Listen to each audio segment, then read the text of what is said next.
Our guests this episode, two longtime FLAP group members, Ryan Walsh and Christine Jackson. Thank you both for joining us. Issue 1, a public school teacher in Virginia was fired this month after refusing to use a transgender student's preferred pronoun. By a vote of 5-0, the school board voted to dismiss teacher Peter Vlaming, noting that his actions were not only discriminatory, but also a form of harassment. Vlaming was told a number of times to use the student's preferred pronoun, and while he agreed to use the student's new name, he asserted that addressing the 9th grade student by his preferred male pronoun was against his religious beliefs.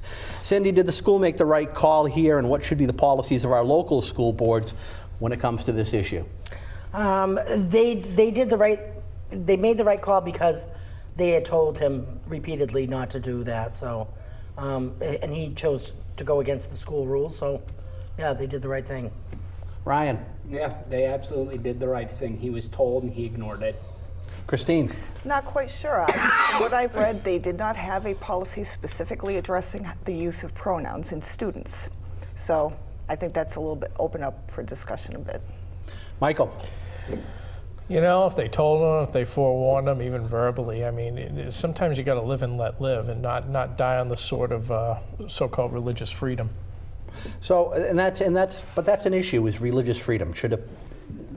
Was he discriminating against this student by just declining to refer to this student by their preferred pronoun, which was not their biological gender? He was making a point. That's the thing. That when you do something like that, when you go out of your way to manipulate the pronoun like that, especially where he was calling the student by what they had adopted as their name, when you go out of your way to sort of modify the pronoun like that, and maybe maybe you're speaking some tortured sentences in doing so, that's showing that you're trying to make a point. You're trying to either needle people or make a point. That's where I just say, come on. I think if he just casually referred to her, not meaning to, that would have been different. Mm-hmm. But he was purposely not doing it, and it's like, and at this point, it's she's a boy, he's a boy, so it's like, what's the point? You're gonna call him by his name, just call him him. And yeah, just speaking of his name, I mean, the whole, it's against my religion. I mean, first of all, unless your job is in a religious, setting, leave the religion at home. Leave the politics at home, whether you're an office worker, teacher, or whatever, leave it at home. And also, if you're going to say the new name, which is a masculine name, but not use the pronoun he, it rings false to me. If you're going to then fall back on, it's against my religion, so the slight difference between the masculine name and the pronoun, like that's where you're going to draw that line. It rings hypocritical to me, I think. Well, I agree with you. If he's making a point and specifically misgendering someone, you're right. I would absolutely agree with you. But from what I've read, and I've read a couple of different sources, to say this misgendering was more of an accidental thing. Yeah. And he didn't misgender him or the student directly. He directed other people referring to the student. And I believe the student was wearing a virtual reality headset and was about to walk into a wall, and he said to someone in the hall, don't let her walk into a wall. And it wasn't directed right at the student, but it was referring to her. So, and I can understand that. That could have been just a quick reaction on his part. Yes, or just like a slip of the tongue. Because he had the student the year before. Yes, exactly. So, when she was a female. Yes, so 2.5 months into the school year, the student is now living as male. So I can kind of understand, if he accidentally may have called that student she, accidentally, yes, but if it was a repeated thing, and I hadn't heard that it was repeatedly being done. But if he said it as a defense, if it's against my religion, so he said, well, I'm extending the olive branch where I will refer to this student by their new name, but just for my religious principles, I am not going to actively say that pronoun, that preferred pronoun, which is opposite of their biological gender, from a religious perspective. Do we go down a slippery slope when we force people to say things? Because now we're saying we're forcing him to use to use a pronoun rather than just call the student by their name? Is that a slippery slope? I don't think so. I mean, it's learned behavior, and again, for me at least, it goes back to leave it at home, leave religion at home, and I think in this case, especially in a school setting where the teachers, their main job is to educate and to help these students develop and grow. If, like Michael was saying, if you are going out of your way to only use the student's name, it's going to make them feel singled out. It's going to make them feel harassed and discriminated against, and that's going to affect their ability to learn and their ability to do things. She, he, make the switch. Just make the switch.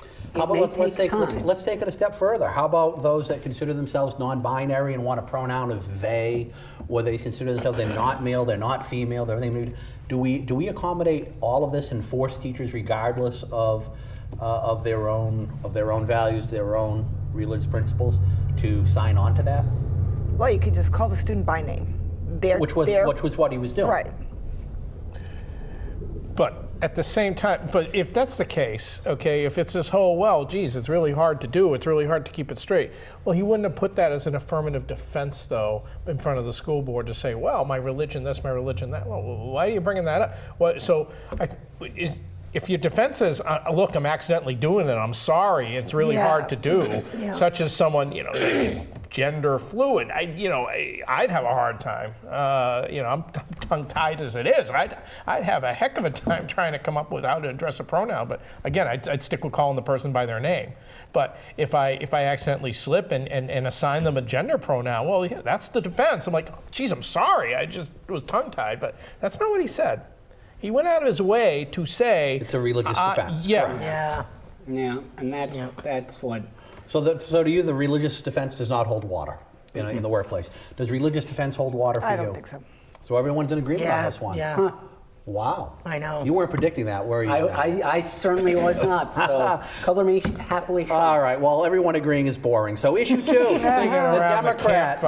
Democrats took control of the U.S. House. A lot of those progressives, a lot of those Democrats ran on a platform of Medicare for all. They're setting their eyes on the Senate and the White House for 2020. If they control it all, should they make universal single-payer health care a central theme in their platform? Is this country ready to join the rest of the industrialized world in making access to health care a fundamental right? Ryan? So that's sort of and I'll try to keep this brief. Yes, they should. And I would also add that they can't just say, oh, we're all for it. They have to actually have a plan of how to implement it that's going to make sense to people. 70% of Americans are on board with it, 85% Democrats, 52% of Republicans even are on board with single payer of some form. And I think that definitely needs to be a part of their platform if they want to start actually winning. Christine? I don't think it should be part of their platform. I don't believe that single-payer healthcare or healthcare generally is right. And since our government sucks at everything that they do, I don't see the U.S. being able to pull it off. And very few countries pull off successfully. I mean, a lot of countries do it, and some have good points, and some have massive failures. Do I trust that our government is going to do it and do it well? No, I don't. Michael?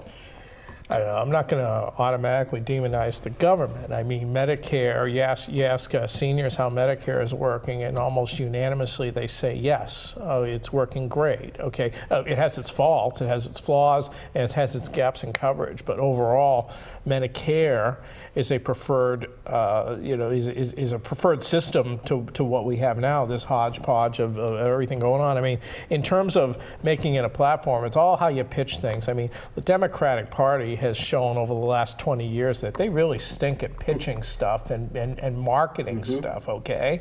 That's the thing, okay? Because it's very, very easy for the opposition to start screaming, they're gonna raise your taxes, they're gonna raise your taxes. And you know what? Technically, they're right, because there would be a raise. But I'll tell you something. For those of you who work for a company, okay, as to what the real cost of your health insurance is. It's not the cost that you're actually paying, but the cost your employer pays that filters down to you. As self-employed, I can tell you what the real cost of health insurance is, and it's staggering. And if somebody gave me the tax increase that I would have to pay to fund single payer is a fraction of what I am really paying now. Okay, so if the equation is set out for people, it can be sold. But again, I have no faith in the Democratic Party today being able to pitch it. Cindy. I don't either, and that's why I hope that they do make it their platform, because I think they'll lose with Miss it. Independent. So both sides. I'm still for Trump in 2020 as of right now. So I have no desire to see the Democrats win. So I hope you do take single payer and make that your platform. Don't tell anybody how you're going to implement it. Just tell them you're going to raise the taxes, and we'll see you then. Yeah. We'll just have Mexico pay for it. Yep. Michael. Boy, Michael. geez, that's really Michael. what? Michael, let's have a conversation. Yeah. Do you really believe that if we implement a single-payer healthcare system, okay, the workers are going to be taxed? Do you really believe that the money that the companies save by not having to provide health care, they're going to pass that down to their workers? Do you really believe that? Why are you using the Republican trick of trying to ask me a question that I wasn't answering? I didn't say that. I said our question was the question was marketing. The question was whether you were able to market in terms of the cost, okay? Now, believe me, you want to make the minimum wage arguments that you make, okay, and all those other types of things. That ties into to what you're talking about, okay? How you support the minimum wage because you say, well, the companies are not going to pass the savings on the consumer and all that, so you might as well raise the minimum wage. It's the same argument. It's the same argument. Okay, so if you're going to raise taxes on the workers to give them single-payer health care, the money that the company's saving is not going to be passed down to the workers. Right, you know but that. if you Yeah, raise it the ends up costing the taxes taxpayers. and the workers don't have to pay out of pocket, they don't have to pay deductibles, they don't have to pay premiums, they don't have to pay this, that, and the other thing, then yes, their paycheck may be smaller compared to how it is now, but that money can go further because they don't have to worry about critical care. They don't have to worry about pushing off their yearly physicals and then letting it until they have to go to the ER because they have no other option. They don't have the money at that time to pay for their medication, for their primary care, for their specialty care. So you talk about the taxes being raised and the employers, not passing. I mean, you're right, they wouldn't. But I think if it's designed correctly and if it's pitched well, in the long run, like Michael was saying, people will save money on their healthcare costs. Well, you tax the corporations instead of the people is what you do, and that's how you pay for it. I'm okay with that too. Christine, you say the government sucks at everything. They do. Have you ever met a senior citizen that said, please take away my Medicare and let's privatize it, let me buy private insurance My instead? father, actually. He doesn't want Medicare? Oh, well, he passed away some years ago. His medication, when he was on chemotherapy, was $600 a month. He could not afford that. He called his doctor. His doctor had negotiated with the insurance company and said, you give him that medication, you cover it, or I will admit him to the hospital, and you have to cover that. So it is all about the negotiating power. So we don't have a lot of negotiating power because it's been regulated. The government stepped in and regulated it for us. And that is why the costs are so high, administrative costs are so high, the pharmaceutical costs are so high. We can go on and on about why the pharmaceutical costs are so high. Some of them is legitimately a legit cost, but we don't have the negotiating power that other countries do.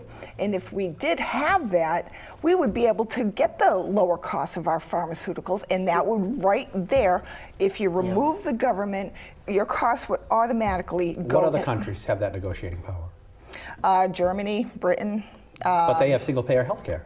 Yes, they do, because they have the negotiating power to get the lower pharmaceutical costs. Our insurance companies, our entire healthcare system is for profit, and there's not enough competition. Not that I think in this particular instance, competition would necessarily actually lower the cost all that much, but it's all for profit. It's all because there's not I mean, Well, they are providing a service. yes, they are providing a service, And that I'm not saying- service, but that service, look, how long does a doctor have to train? How long does it take it takes, how many years to get a pharmaceutical to market? It's 1 in 5,000 drugs that actually make it to market. The failure rate is incredibly high. The competition is fierce in pharmaceuticals. It is incredibly fierce. maybe in because- pharmaceuticals, but not in insurance companies, and they can pick and choose, and they can deny you on any little thing that they want.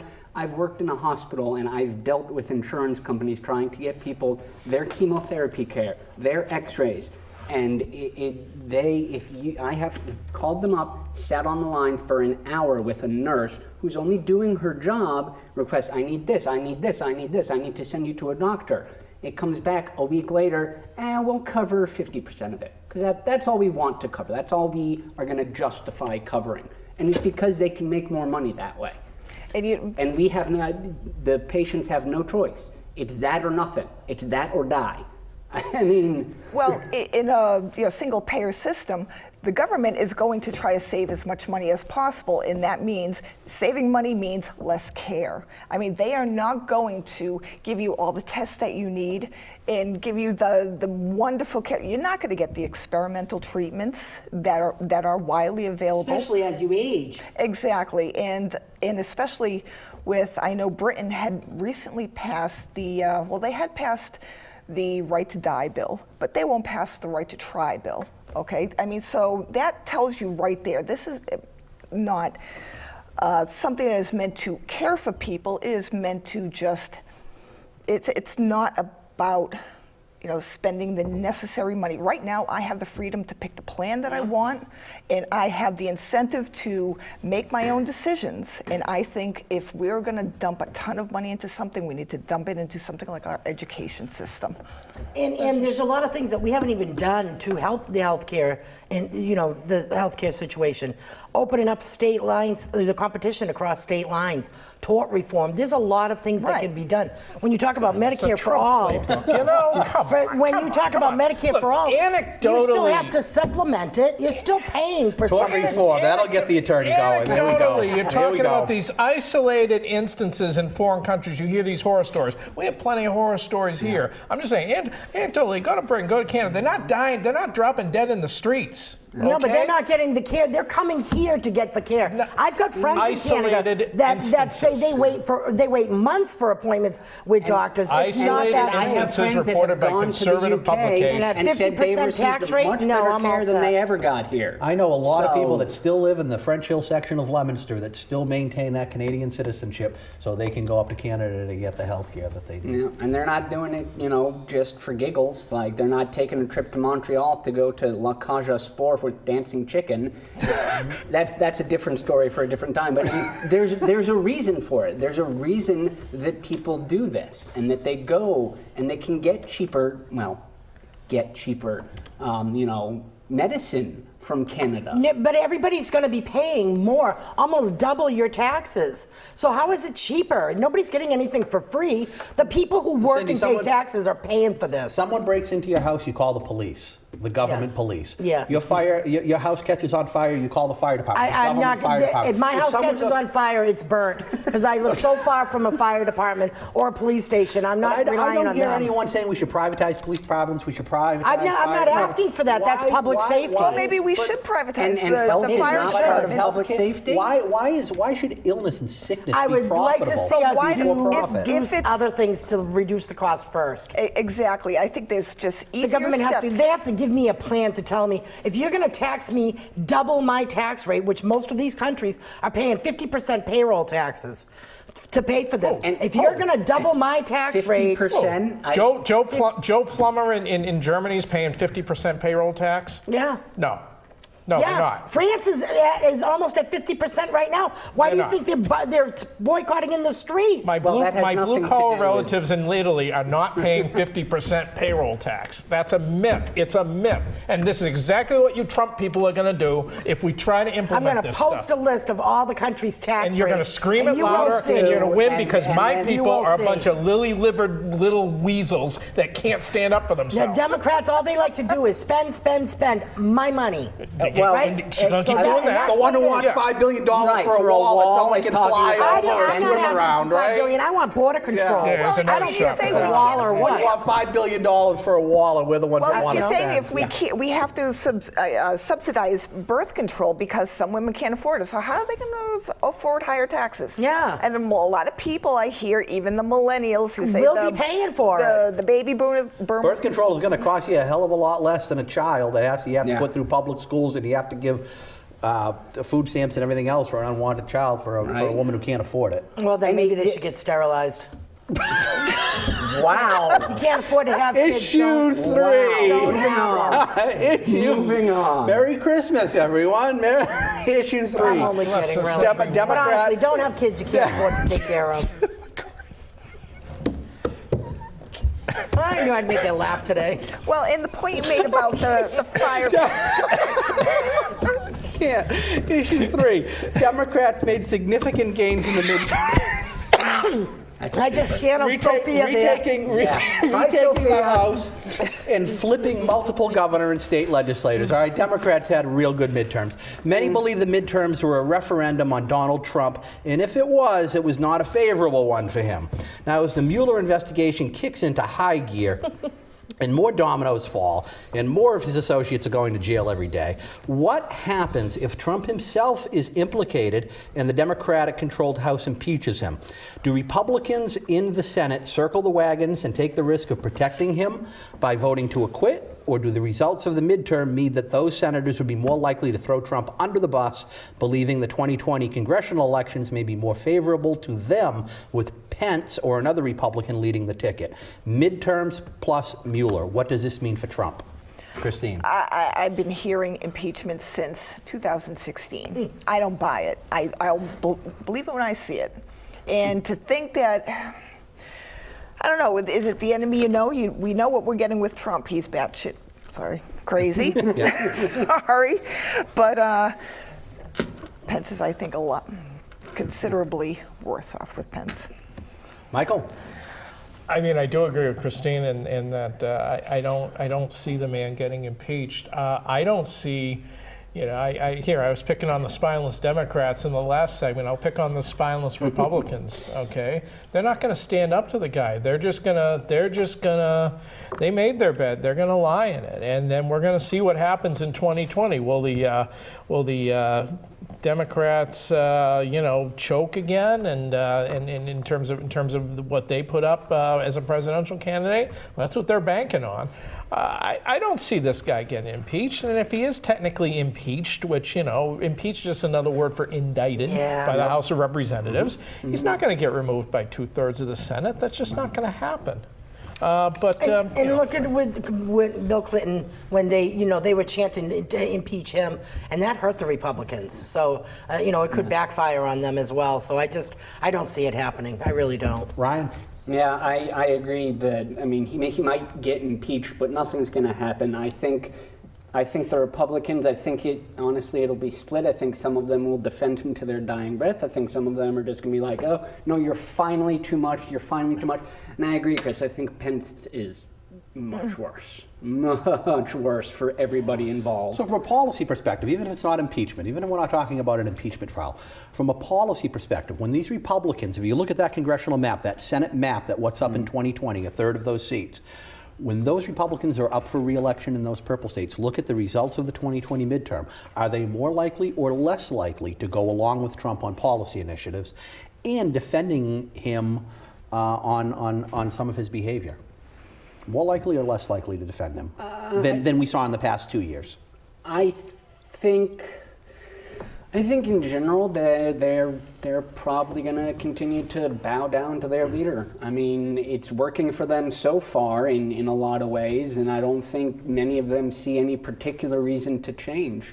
I don't think any of them feel like it's going to cost to continue to defend him necessarily, even in the purple states. If you look at how close a couple of the sort of recent special elections were, despite candidates, potentially suppressing the vote, and things that they said in public that you had people who were kind of up in arms, oh, you can't say that. it didn't really affect them in the long run because they were able to rile up their base enough to come out in droves, and I think that it could happen again, and that the hardcore conservatives and the people who, better read than dead kind of people are going to could come out and be like, oh, we don't care what you did. We don't want a Democrat, and they'll just come and, yay Trump, he's our man, rah, rah, rah. I don't know. I think that's what's going to happen. So we had Jeff Flake, who was the anti-Trumper in the Senate. But he still has a long political career ahead of him. So he's, you saw him hedging a lot of his bets back and forth, a lot of vacillation. Going forward, starting in January, you have Mitt Romney coming in there. Is Mitt Romney going to lead a coalition of Republicans to stand up to Donald Trump? What do you think? No. No? No. I mean, I think if Nevada voters were more than willing to vote for a dead pimp than a Democrat, Yeah. it's time. The Democrats really have to sort of, I guess, tone it down a bit. I guess get away from the Bernie Sanders, the Bernie bots, and go to a more, I guess, go a little bit more in the compromise. And that's how I think the Democrats will be a lot more successful. I think that this is one case where I might be the lone voice. I don't think that they can play centrist anymore. I think that millennials like myself who are getting ready to vote and who are paying attention to what's going on, they want more Bernie types. They want more progressive people. And as they get older and as they vote and pay more attention, I mean, most of my friends are pretty far to the left even of me. They don't want compromise. They don't want centrists. They don't want spineless Democrats who are going to toe the party line and continue to play the same game that they've been playing and losing for the past 15, 20 years. They don't want that, and they're not going to vote for that. Well, I was a Democrat. I did. I have been. You I've been a Democrat before as well. So have I. I mean, but when I saw When the I was part, in diapers. Okay, go ahead. but when I saw you're racist here, this is racist, that's racist, you're white supremacist, this and the other thing. It's like, no. I mean, the Democratic Party used to be, the Democratic Party used to be about the sex, drugs, and rock and roll. It used to be the fun party, You could, And you impeached him over that. I didn't impeach him. I did not care what the man supported did. Bill Clinton back then. I did too, and I have voted for Obama twice. I did not care what Bill Clinton did. I cared how he broke the law. That is my only problem. But now, I mean, the Democrats did have a reasonable, immigration control policies. They cared about what the middle class, thoughts and concerns were. Now it seems to be pandering to a small subsection of very highly offended people. Well, Ryan, what you're describing, we've been there before. Back in the late '60s, the Flower Children, the hippies, Woodstock, a very engaged generation, a very progressive, liberal generation that says, you know what, we're going to vote, we're going to take control, and we want to go left. So what happened? They took control. They gave it to George McGovern. How did he do? He lost 49 states. 49 states he lost. Well, you're not going to win with the working. time. You're not going to. But you learn from history. You're going to. Yeah. Okay. You're not going to win the Electoral College without getting those working class voters in Ohio and Michigan and Pennsylvania and Virginia. I mean, okay. And you're not going to get them with Bernie Sanders Yeah. or Alexandria, whatever her name Oh, is. good. So I hope yes, she never the changes. Democrats used to be much more of a big tent group, and they could appeal and do policy for the middle class, for blue-collar workers, for minorities. They used to be able to get and keep all those people. You just said a contradiction, though. Okay? Big tent. You just said all your friends, they're going to either get their way, no Thank you compromise, both for stay joining home. us. We're out of time. Bye-bye.